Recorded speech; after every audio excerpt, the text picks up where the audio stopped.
early Eminem is the thing that really got me interested in rap music in the first place.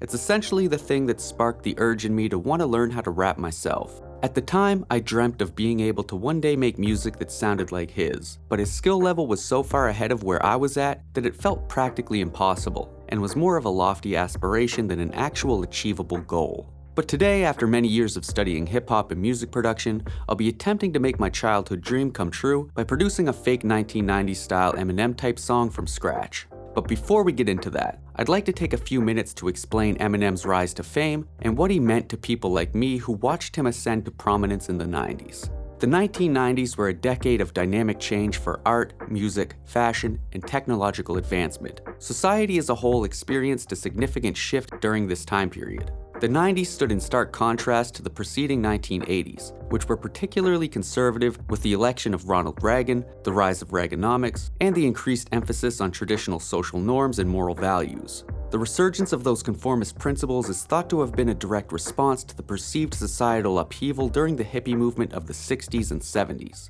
The 90s were quite possibly the edgiest decade, and the trademark edginess of the 90s is often attributed to Gen X's perceived need to rebel against the dominant culture of the 80s.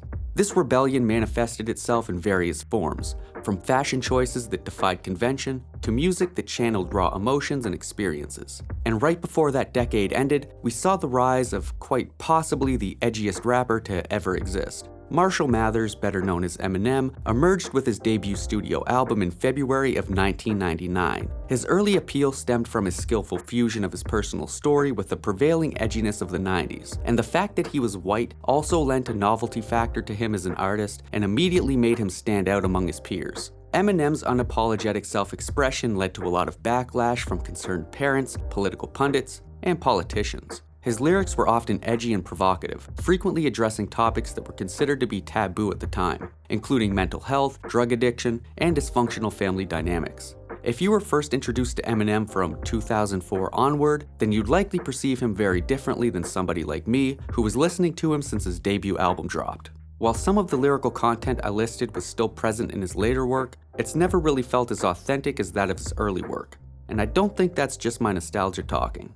Firstly, his early vocal delivery was unique and full of urgency, intensity, and emotion. The sharp nasally tone prevalent in his early music cut through the beat and perfectly suited the subject matter that he was rapping about. Secondly, he used to make direct references to actual experiences he was dealing with in his personal life, which allowed fans to get a peek behind the proverbial curtain and made his songs resonate more with us. Feel free to fact check for yourself, but this aspect is essentially absent from his later work. And that's a shame because, at least from my perspective, it led to a reduction in the perceived authenticity and allure of his music. Authenticity which originally struck a chord with an entire generation that was seeking a voice that mirrored their own frustrations and complexities. I mean, the Eminem of the 90s had a willingness to confront uncomfortable realities, which aligned with the broader cultural trend of confronting societal norms head-on. This made Eminem's music a rallying point for those who felt marginalized or misunderstood. But nowadays, Eminem's probably just perceived as that middle-aged white guy who raps really fast sometimes. And to any Eminem stans, I'm not trying to belittle his skill level or anything like that, so just chill the fuck out.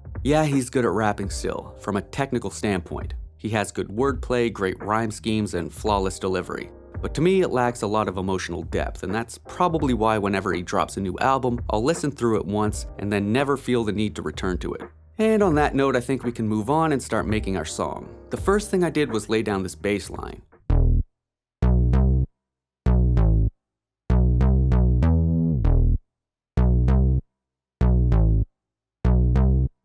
At the end of each loop, I added this secondary bass. And here's what the bass sounds like all together.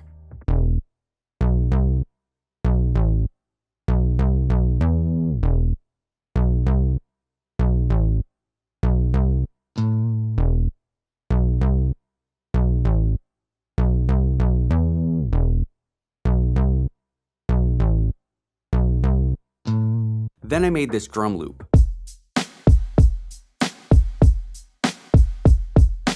And I'm gonna add in a record scratch because that was a big staple of his early beats back in the Slim Shady LP era.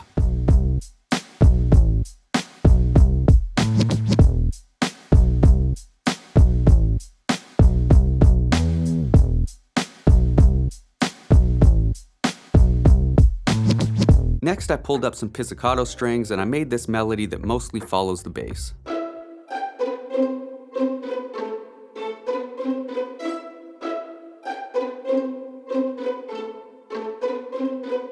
And it may seem extremely simple or bare bones, but that's the way Eminem beats used to be. Go back and listen to My Name Is. On the verses, it's just drums and bass. And the hook has some additional instrumentation that was sampled from a Labi Siffre song from the 70s. I think the rationale behind the stripped down production was that it would focus the listener's attention on the lyrics, since that was the most unique aspect of his music. And speaking of lyrics, it's time for us to write some of our own. Eminem's early lyrics focused on dark personal themes, delving into his tumultuous personal life, difficult upbringing, relationship issues, and struggles with addiction. There was also an element of shock value in his work, and he used humor in his lyrics, often poking fun at himself, his critics, and pop culture. With all of that out of the way, let's see what we've come up with.